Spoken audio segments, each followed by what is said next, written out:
Julie, I really love the costume as well. Gusto ko rin yung choreography nyo, yung style nyo. Okay siya. Gusto ko yung 1, 2, 3. Ikaw yung matangkad. Okay sa'yo yung walking style. Kung makapasok kayo ng grand finals, mas marami pa kasi kapag matangkad ka, tapos medyo linyado ka ng konti, tapos malakas ka mag-walking, sobrang kitang-kita yung galaw mo. Straight ka ba? Straight ka? Hindi ha? Halata naman. Kasama ko sa inyo.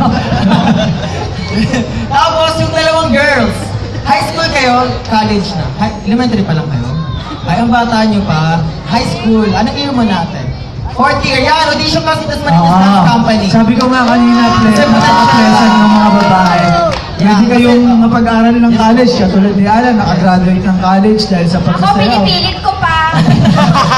6 years na sa college yan. Pero pinapag-aral pa rin. Yes po. Mag-audition ka, girl.